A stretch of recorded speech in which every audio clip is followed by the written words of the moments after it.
This has been a turbulent, unprecedented time for the royal family. We have had the Oprah interview and the devastating fallout from that interview. Of course, the very sad and relatively sudden passing of the Duke of Edinburgh. The huge impact that that has had on the monarchy and its foundations. The pandemic and how that forced the royal family to change the very way it worked. And of course, Prince Andrew and all of the negative press attention that attracted to the royal family. Kate has been very much a peacemaker behind the scenes. It's no secret that the brothers fell out really very badly. At one point they weren't even talking. There have been deep strains and tensions and a rift which has really divided the heart of the royal family, and that's been very upsetting for Kate to see. She knows how close William and Harry have always been, but actually it was Kate who ultimately brought them together. And, you know, in many ways, the royal family have lost the patriarchal figure. Prince Philip was often the one who would sort out rifts within the family, and here was Kate stepping into that role.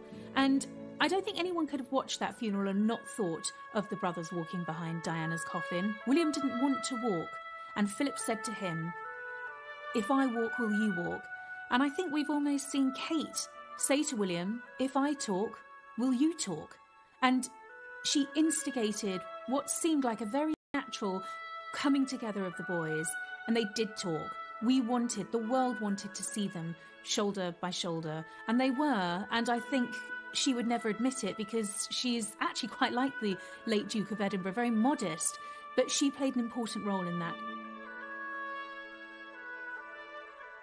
Kate didn't escape scrutiny in that interview. Meghan wanted to settle scores. Her reaction to that story, I think, speaks volumes about her. She could have issued a statement. She didn't. Her silence spoke volumes. She was dignified. And I think what certainly struck me as very illustrative of her character was that when it came to that public reunion with Harry, whatever feelings she may have had about him, about his wife, about being pulled into that Oprah interview, she set aside, and she was the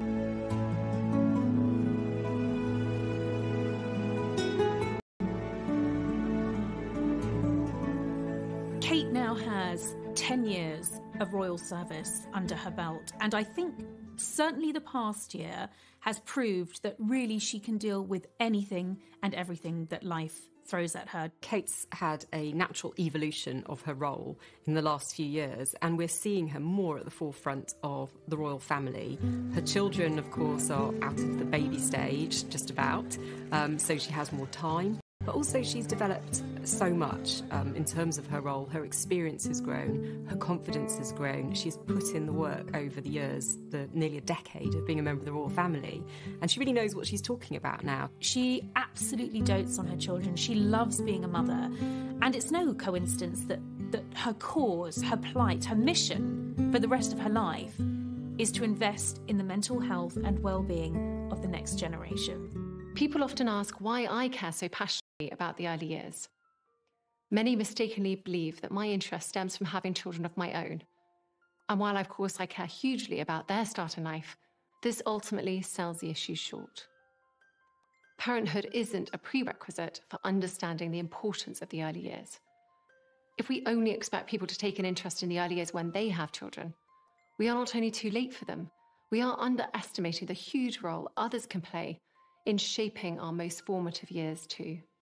There's something special happens with Kate when she's around children. Her eyes light up, she lights up, she becomes radiant and open, and I think she knows that that's her calling.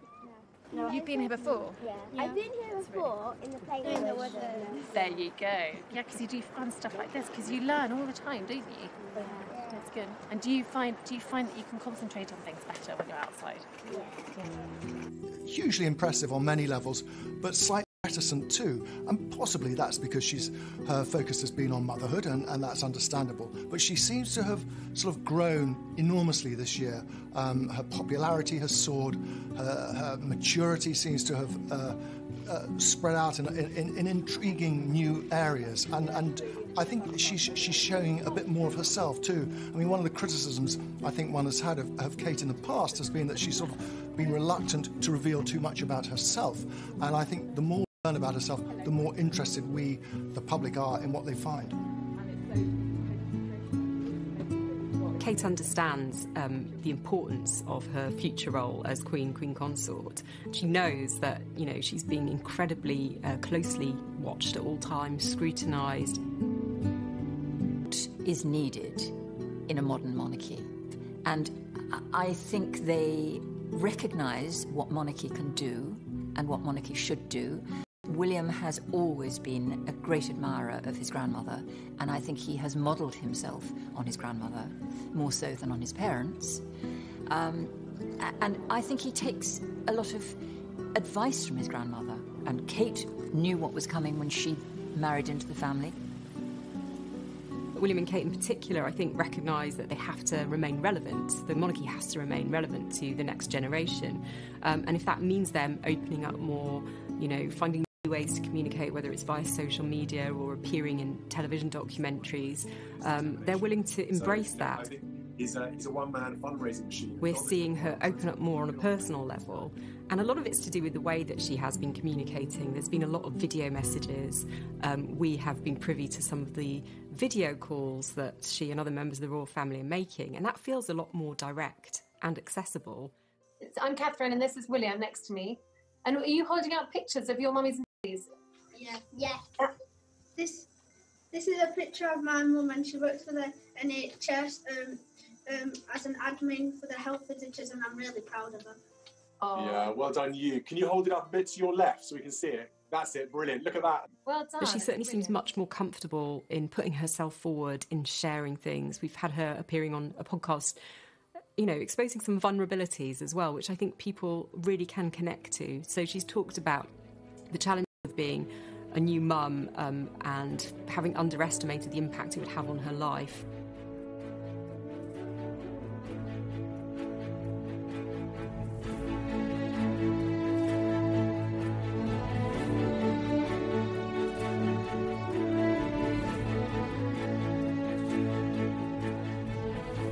This is a couple who want to be respected and who want to work hard, who want to be able to connect with the public, who want to be relevant. I mean, they realise, I think, better than anyone else, that the future, the success of the monarchy is very much in their hands.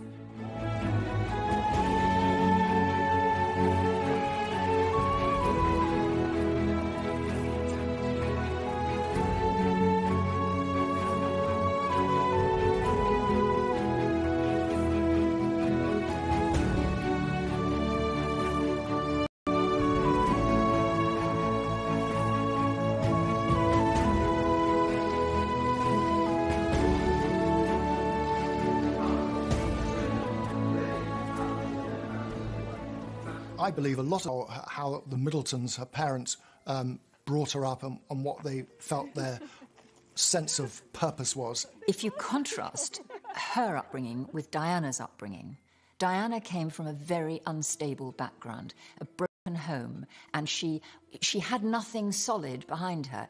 Kate has got this real, solid, normal family as a backdrop to her life. And one of the things that I think William really loved about Kate was her family. Kate obviously wants to replicate that strong family unity in her own family going forward. And she's talked about, wanting to continue things that she used to do with her mother and her grandmother, whether it's lots of arts and crafts or being outdoors with the children. She's very much focusing on the, how to give them that normal, stable and loving environment for them to go forward and prosper.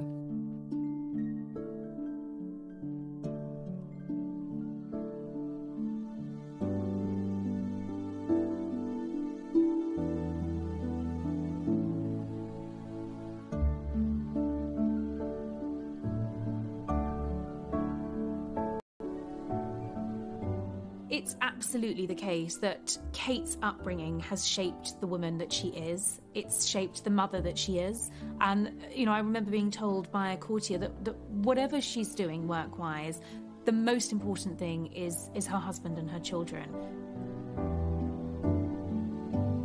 William and Kate have always made it very clear they wanted to give their children as normal an upbringing as possible. So we've seen Prince George and Princess Charlotte, and of course Prince Louis will in future go to Thomas's at Battersea, which is, a fantastic school. But I think what's interesting about it is that while it's brilliant academically, it also has a big focus on well-being.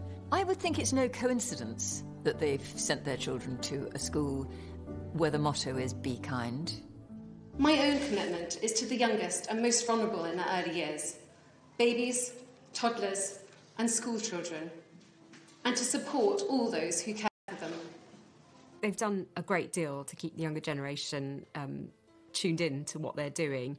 If you look at mental health, if you look at young people's welfare in particular, they've both been very closely involved with that, particularly from the mental health point of view.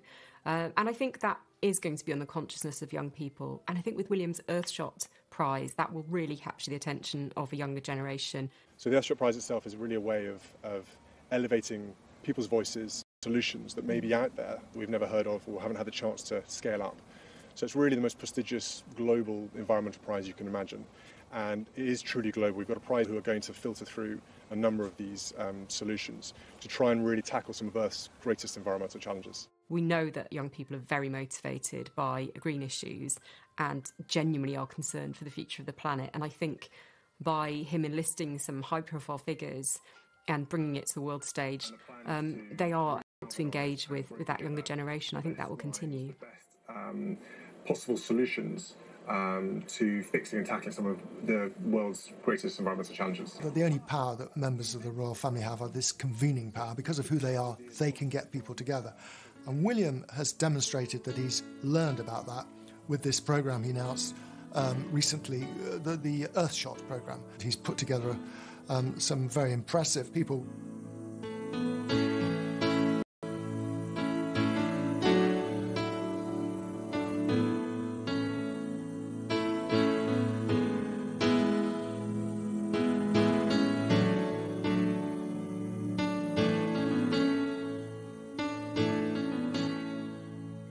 Obviously, it's predicated on the response to global warming issues and the long-term impact on the environment. And that is something that monarchy can do without being party political. And it's, again, it's a force for good, if you like. They're both very caring people, and I think they appreciate the incredible privilege that they have in life. And they're aware of that, and they want to do what they can with the positions that they hold to improve the situation for others.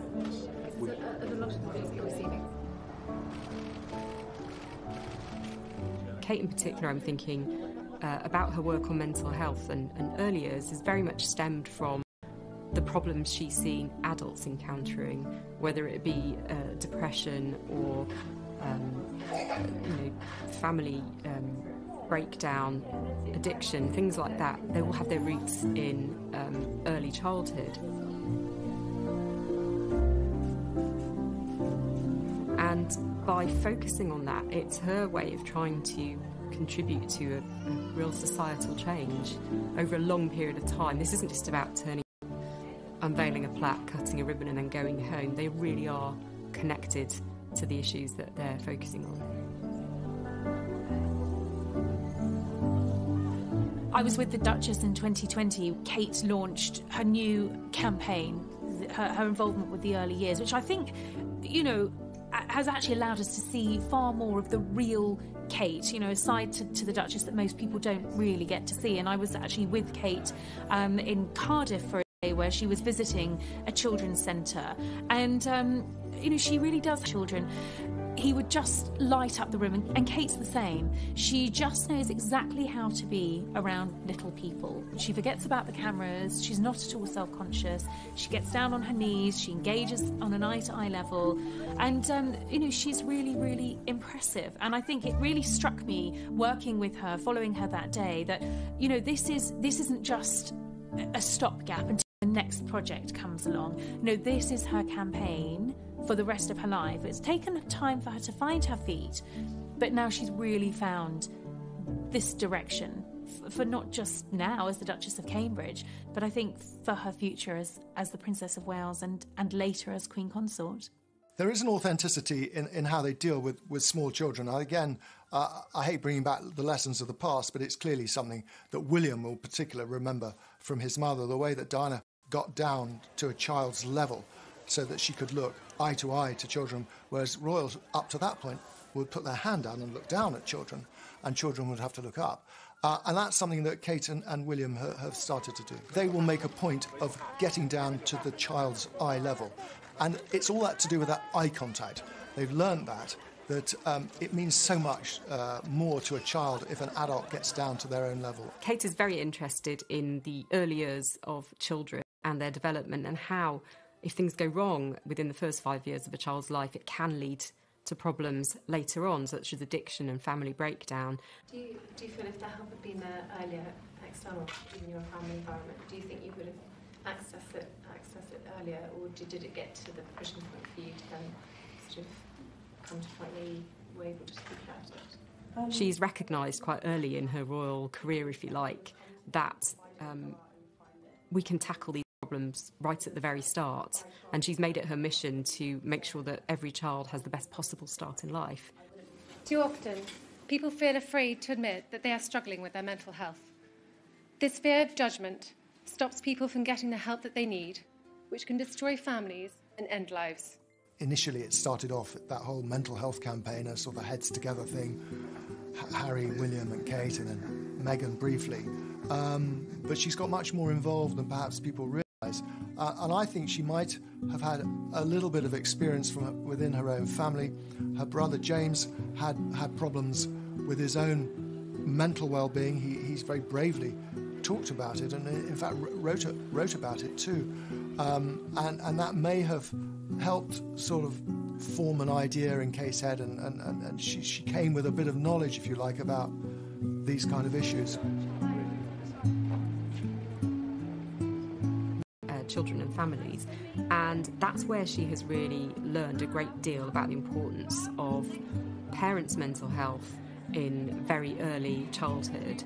And she's really learned that parents need to be supported as much as the children to provide this nurturing environment in which children can grow up and hopefully be resilient to what life might throw at them later on. You're all here today because we care so much about transforming the mental health of children, people and their families. I have learned so much about early childhood development and the importance of support for parents through your work here at the Amatory Centre. This is something I really do care about. In the same way that the Duke of Cambridge has taken on difficult, sensitive issues such as male suicide, we see the Duchess take on issues that we perhaps don't traditionally associate with the royal family. So, for example, she is patron of the Anna Freud Centre. She has made a real commitment to mental health, to addiction, to helping young children and families deal with problems before they manifest themselves and become something more serious in that child's adolescent years. So she's very much invested in the issues that affect society. She's not hands-off. She's engaged. She's involved. I think she's obviously very interested in children, having been a mother herself now for 7 years. I think that she's also encountered so many times adults who have suffered as a result of things that happened to them in early childhood. And she recognised quite early on that if you can treat these problems before they become problems, before they develop, and have early intervention, you can prevent so many social problems later down the line.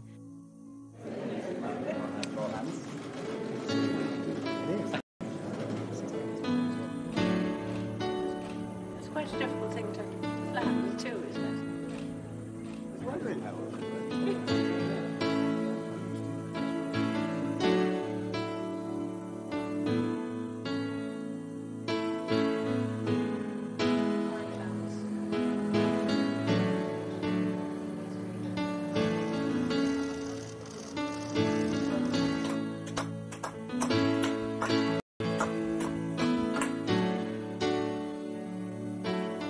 monarchy, in the form of William and Kate and the Prince of Wales and the Queen herself, have, I think, really, really not so much upped their game, but they have filled a vacuum. Very easily have been a vacuum during the coronavirus pandemic. We had no tours, no or very few engagements in person, and of course various members of the royal family no longer taking part in royal duties. Prince Andrew stepped down at the end of 2019. Harry and Meghan relocated to Los Angeles, and they're no longer senior working members of the royal family. Something clearly went wrong in the relationship between the Fab Four, William and Kate and Harry and Meghan. When Meghan first appeared, it looked as though they were going to be the most fabulous four.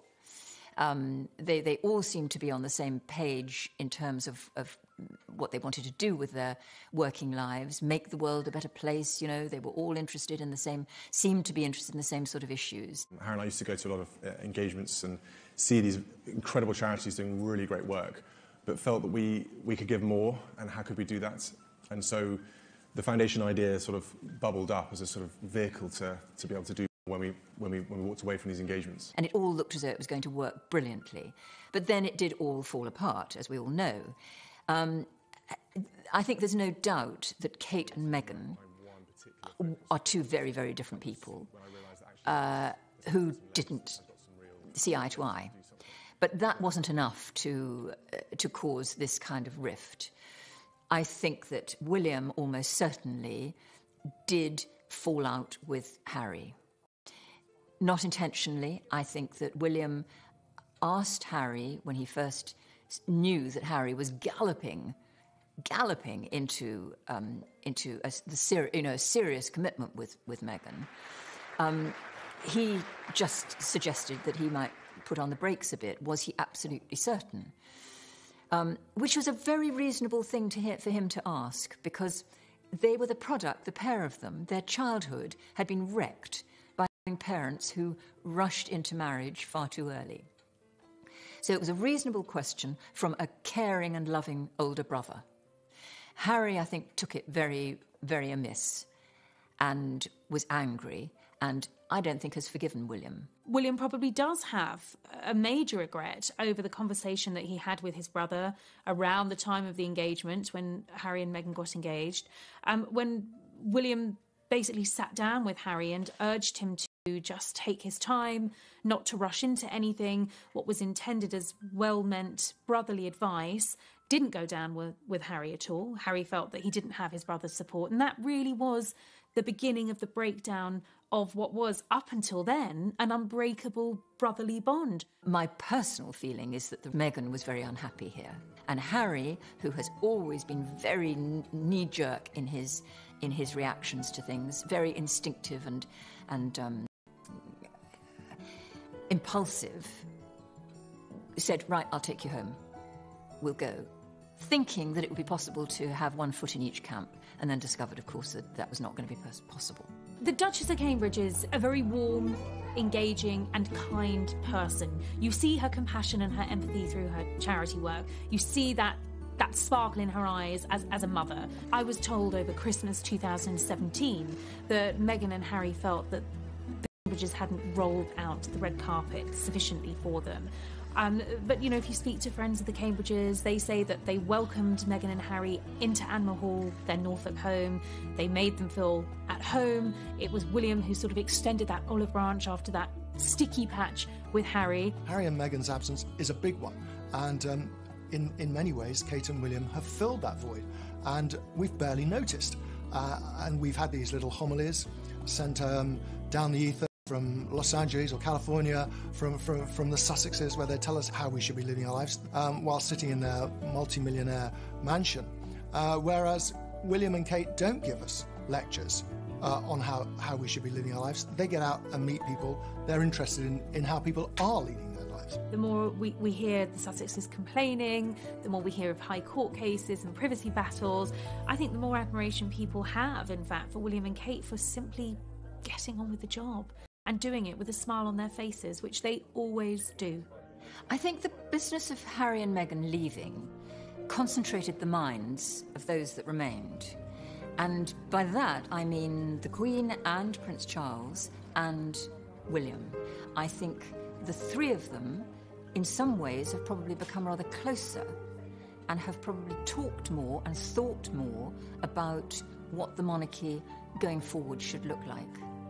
I think everyone has huge admiration for the way that the Queen has handled this crisis.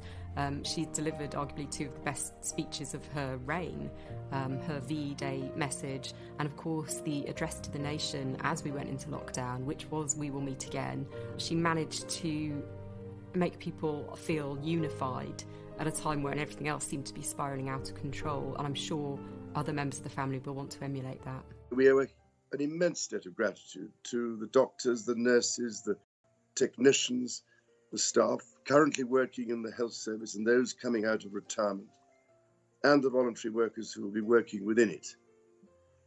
And I can only offer my special thoughts and prayers to all those who will receive care before this terrible disease has left our land.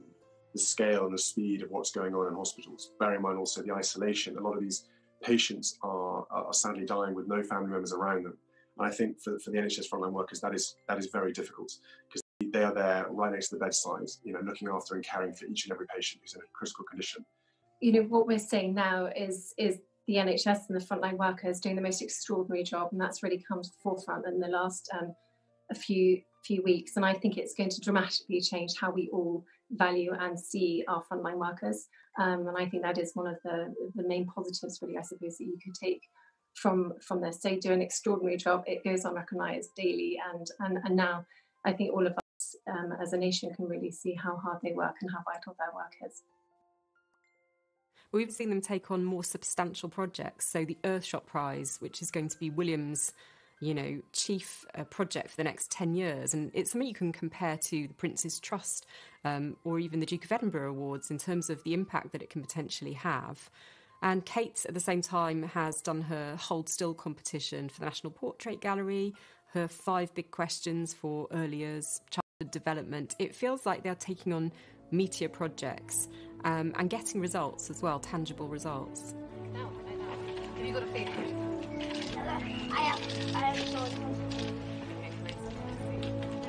Her photography has become much more than just a fun pastime. It's actually become really quite an important part of her life now. And she is using that passion for photography, those connections through her patronages, for example, with the National Portrait Gallery, to stage very important exhibitions such as Hold Still. So obviously we launched Hold Still back in the spring, which was a project spearheaded by the Duchess of Cambridge, who's the patron of the National Portrait Gallery. And we did an open call to the public to submit images of their experience during lockdown.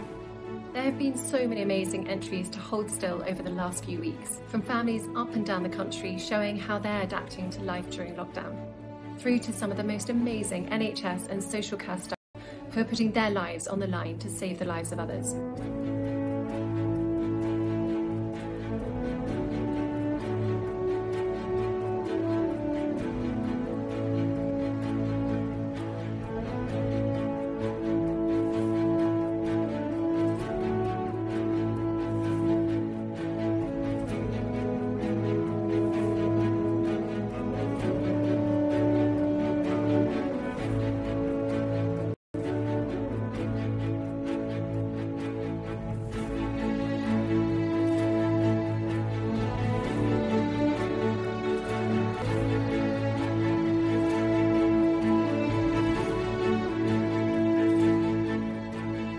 We saw with Kate was use her passion for photography to tap into the public mood and come up with a very unique and very successful photographic exhibition. I mean, the first virtual exhibition of its kind. And here at the helm, driving it, is the Duchess of Cambridge.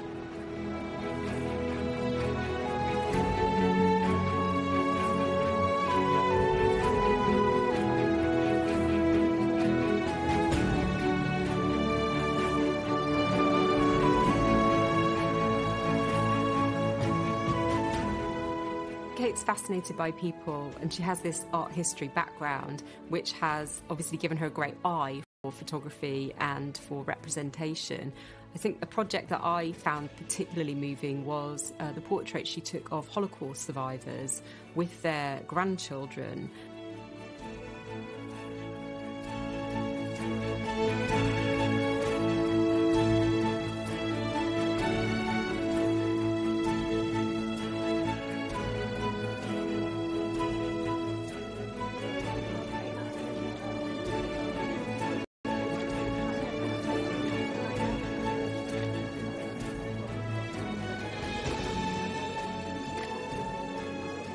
I think she was able to tell their stories in an image in a very powerful way, and that's obviously come, after quite a lot of careful study and consideration. It was Kate who took a photograph of Charles and William. William with his arm around his father's shoulder, towering over Charles. And, it was one of those rare royal photographs that so captured not just a moment, but a relationship. You could see the closeness between father and son. Well, gentlemen, I must say I'm so thrilled to have this opportunity to be with you all today, and I feel that now at last, as you can see, the hereditary principle is now coming into effect, and I'm delighted that my eldest son is taking over from me. It's a great honour to be here with my father, to accept the presidency of the British Tobacco Club, continuing that from my grandfather as well. Clearly he admires his father. He admires what he's done on environmental issues and other issues. But the difference, I think, is that William, whereas Charles sort of has a view on everything, William is not going to do that. William is going to concentrate on those core issues which mean something to him, or on which he's confident about.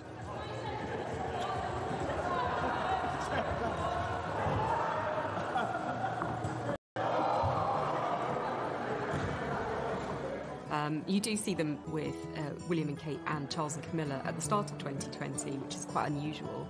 And I think it would be great to see more of them doing things together. There does appear to be a very warm friendship between the Duchess of Cornwall and the Duchess of Cambridge. Camilla is someone who's got a great sense of humour. She's very good fun. And, of course, she knows the ropes. She has had a life on the outside, if you like. And she has learned, through some fairly difficult circumstances, how to work as a member of the royal family. And I think that she and Kate will have been able to support each other quite a lot from that point of view.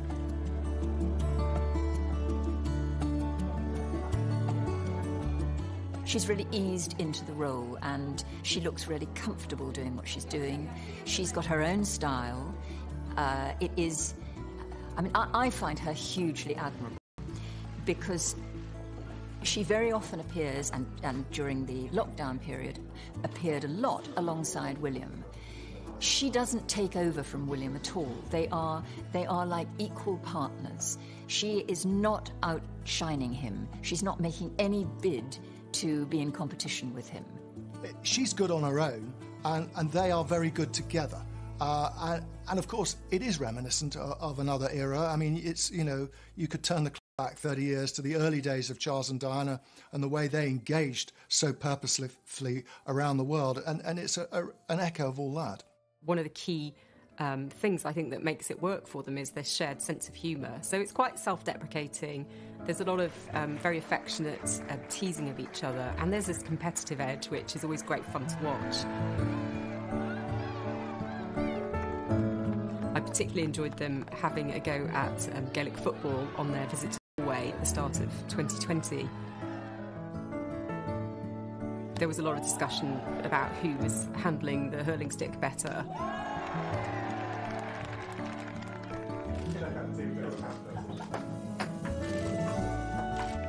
I mean, they're both incredibly competitive. They were both very good, sporty young people in school and university.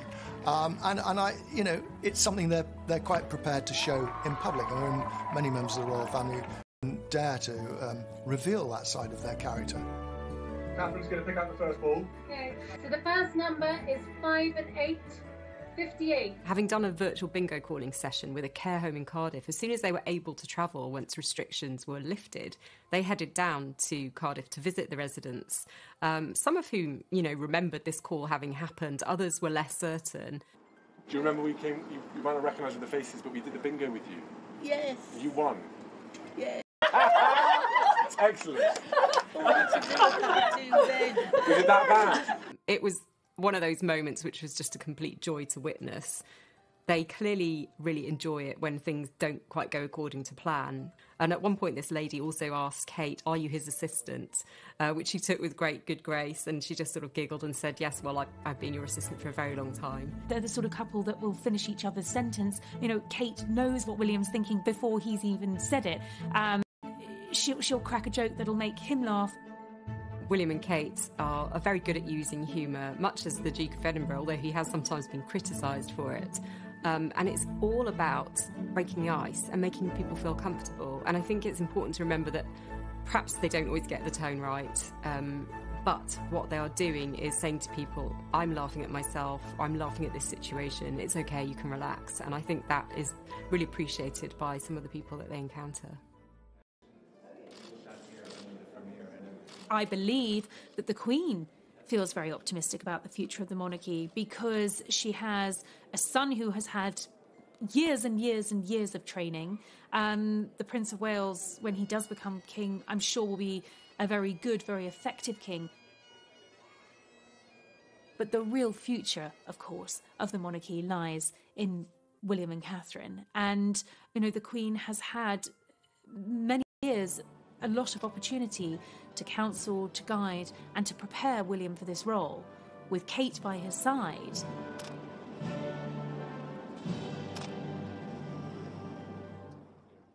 Where there is, I think, a relevant point is the role of monarchy. And at times of national crisis, monarchy seems more relevant than ever. And when we have a very divided nation, as we do, and political infighting that carries on almost on a daily basis, the fact that the royal family sort of transcends all that and can make us feel better about ourselves is a good thing. And it's really where William and Kate have been in their element, at sort of smoothing over troubled waters, if you like. In terms of William and Kate preparing for their future roles, it's ongoing work, and it's something that has been ongoing since the time of their marriage.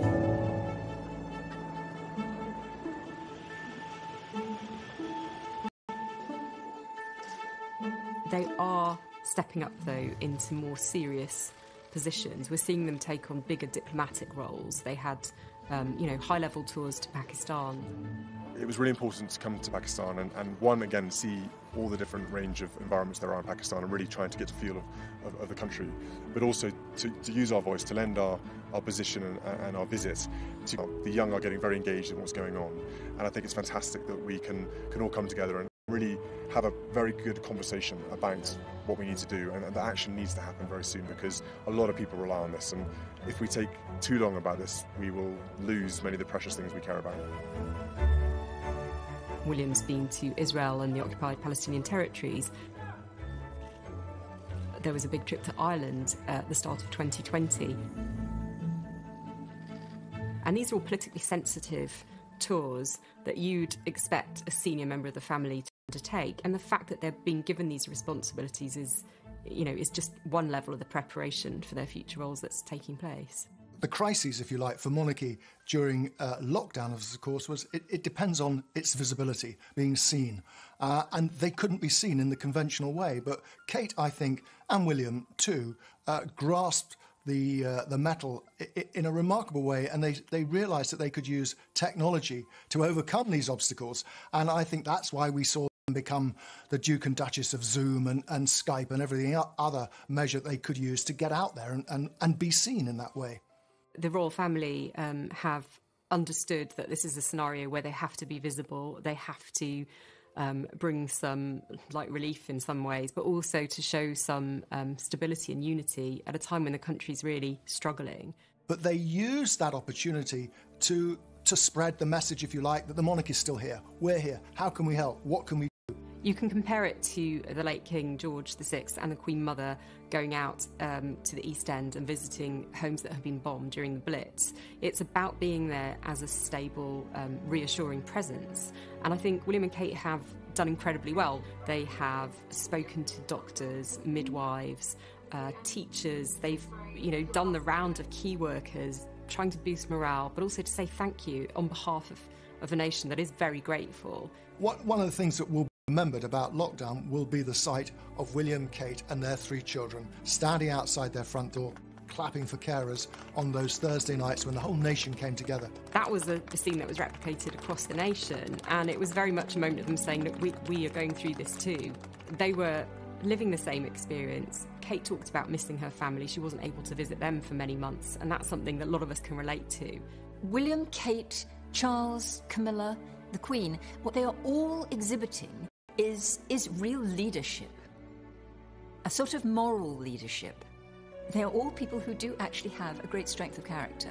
They are using their position to reassure, to stiffen our resolve. If we can just concentrate on the last 6 to 9 months, I think the way that Kate, a role really as being how the nation relates to it and what it expects from the monarchy, they have become the senior figures. It must be very reassuring to the Queen, to the Prince of Wales, for the future of the monarchy, that in William and Kate, a young future King and Queen, they have a couple who do have that ability to connect, and a couple who want to be visible, want to be seen, will rise to a challenge when it's called for, and can be accessible. It sends out a strong message that the UK's, keen to do business. They are, as I've said before, the weapons of soft diplomacy. For a long time, she was criticised for being a sort of an empty vessel. She smiled a lot, she looked great, but there wasn't much going on. She's a bright girl, make no mistake about it. She had a good education, she got a good degree, and she's, using some of that sort of natural intelligence that she possesses. I mean, she was a girl from a middle-class family in Bucklebury, in Berkshire. She went to Marlborough. She then took a gap year before she went up to St Andrews. She's a shy person, I think. She's not prone to big, showy public demonstrations. And I think, she's probably had to work quite hard at honing the public speaking and becoming more relaxed for the cameras.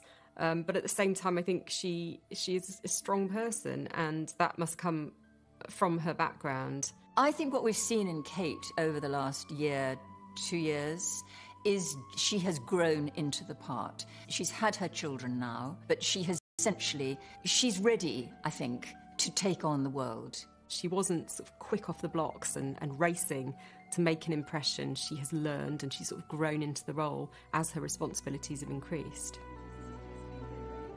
She was always going to be measured against Diana, as a future Princess of Wales. It was inevitable. But I think what Kate has succeeded in doing is carving her own niche and being her own person. She is going to be the next Princess of Wales. I think that was a title that sort of overwhelmed her at one stage, but I think she's now ready for that. And in time, she's going to be Queen.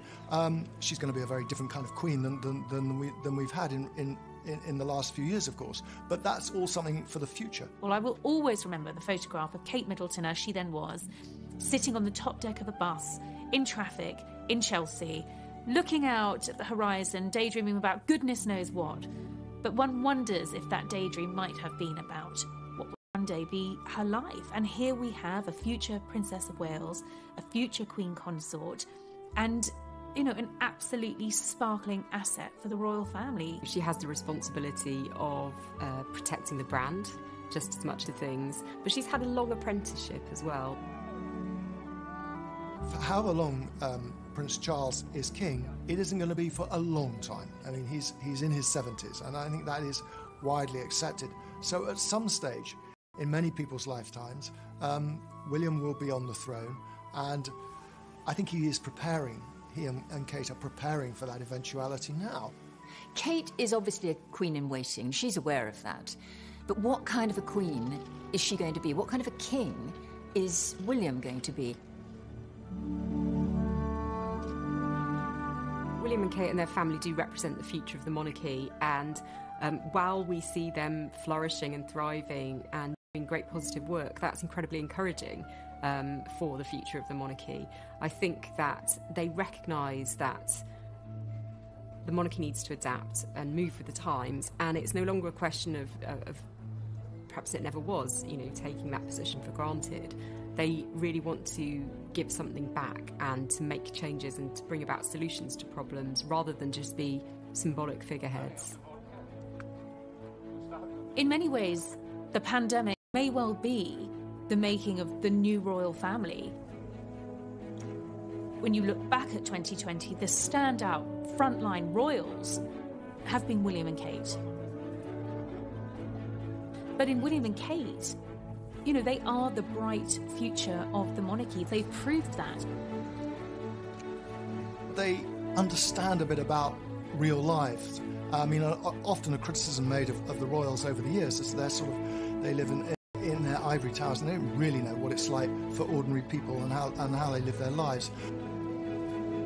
And somehow you get that sense with William and Kate in particular, that she understands, she gets it.